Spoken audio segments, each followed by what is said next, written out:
तो ये परिचय कैसे हुआ? इस बिजनेस के बारे में मुझे मेरे स्टूडेंट ने बताया। आप सोच के हैरान हो जाओगे, मैं प्रोफेसर क्लास 2 की पोस्ट, उस समय की मैं बात कर रहा हूं जिस समय इस बिजनेस को मैं शुरुआत करने की कोशिश कर रहा था। तो एक दिन क्या हुआ, मेरे घर का डोरबेल बजा और एक बंदे ने मेरे घर में एंट्री किया। उसको पहचानता था तो नमस्कार वगैरह हुआ, फिर चाय पानी हुई। चाय पानी के बाद उस बंदे ने कागज निकाला और कागज निकालने के बाद ऐसे गोले गोले निकाल के मुझे उसने डायरेक्ट सेलिंग माई लाइफस्टाइल का प्लान दिया। कितने लोगों को गोले गोले निकाल के प्लान दिया? सबको, क्योंकि हमारा बिजनेस का एक स्ट्रक्चर है। पहला एक गोला हम निकालते हैं, फिर 2 गोले निकालते हैं, उसके पीछे नीचे फिर 4 गोले, फिर 8 गोले, और जब ऐसे गोले गोले गोले पूरा पेज भरता है गोलों गोलों से, और लास्ट में वो बोलता है कि एक गोले की कीमत 10,000 और 3 गोले की कीमत 30,000। और जब 30,000 वो बोलता है तो पेट में जो गोला निकलता है वो बहुत बड़ा गोला होता है। ऐसा तो मेरे साथ भी ऐसा ही हुआ, एक्सीडेंटली उसने गोले गोले निकाले, मैं देख रहा था, हंस रहा था, क्योंकि वो गोले निकाल रहा था, मैं उस कागज को देख रहा था, हंस रहा था।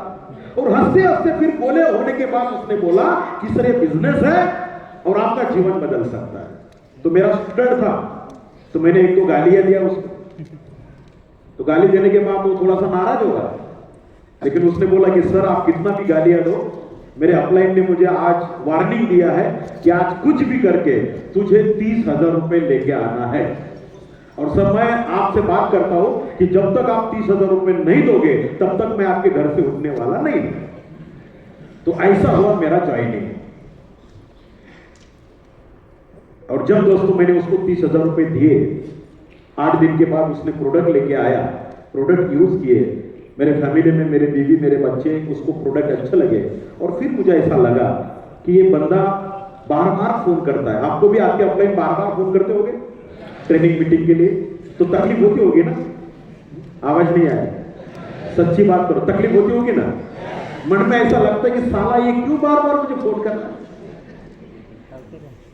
और कभी कभी ये भी मन में आता है कि ये बार बार इसलिए फोन कर रहा है कि इसको ज्यादा बेनिफिट होने वाला है, इसको फायदा ही फायदा है, और इसलिए हम उसका फोन अवॉइड करते हैं। कभी फोन स्विच ऑफ करते हैं, कभी झूठ बोलते कि मैं घर में नहीं हूं, मैं बिजी हूं। तो ऐसे मेरे साथ भी हुआ। 20-25 दिन, 2 महीना, 3 महीना मैंने इस बिजनेस को नहीं देखा, नहीं समझा, लेकिन वो बार बार फोन करता रहा। और एक दिन 3-3.5 महीने के बाद उसने घर से मुझे उठाया जबरन और एक प्रोग्राम में मुझे लेके गया।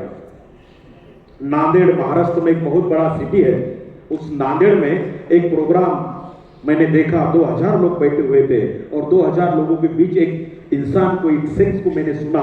और उस इंसान को सुनने के बाद मुझे ऐसा लगा कि अगर ये इंसान कर सकता है तो मानिक जाधव तू भी कर सकता है।